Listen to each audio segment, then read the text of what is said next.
ഉമ്മ പറയും എൻ്റെ പെണ്ണുങ്ങളെ കൊണ്ടയക്കാം, അവൾ എനിക്ക് പിടിച്ചിട്ടില്ല. എൻ്റെ ഉമ്മ കല്യാണം കഴിച്ച് നിക്കാഹ് എന്ന് പറഞ്ഞാൽ ഈ ഐസ്ക്രീം നിന്ന പോലെ എന്തുകൊണ്ട് എനിക്കവളെ പിടിച്ചിട്ടില്ല?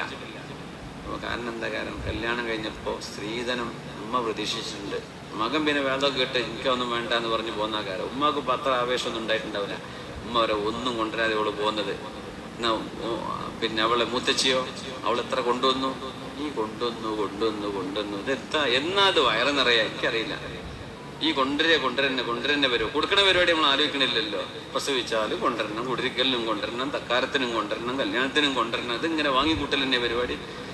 അതിൽ കുറയുമ്പോൾ വെറുപ്പ്. അപ്പൊ പിന്നെ പണ്ട് കിട്ടിയതൊക്കെ മറന്നു, മുമ്പ് ചെയ്ത നന്മകൾ മറന്നു. അതിന്റെ പേരിൽ പിണക്കം, തൊലാക്ക്, ഒഴിവാക്കല്. അങ്ങനെ ഒരു ഉമ്മ മകനോട് ഭാര്യനെ ഒഴിവാക്കണം എന്ന് പറഞ്ഞാൽ മകൻ ഒഴിവാക്കേണ്ടതുണ്ടോ? ഇല്ല. എന്തേ? അവരെ ചെയ്യുന്നത് അല്ലാഹുവിന് ഇഷ്ടമില്ലാത്ത പണിയാണ്. അബ്ഗദുൽ ഹലാലി ഇലല്ലാഹ്. അതിനനുസരിക്കേണ്ട കാര്യമില്ല. ഉമ്മാനെ വെറുപ്പിക്കണ്ട, ഉമ്മാനെ വിഷമിപ്പിക്കും വേണ്ട.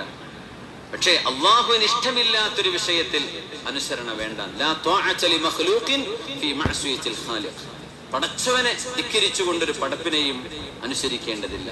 ഉമ്മ പറയും എൻ്റെ പെണ്ണുങ്ങളെ കൊണ്ടയക്കാം, അവൾ എനിക്ക് പിടിച്ചിട്ടില്ല.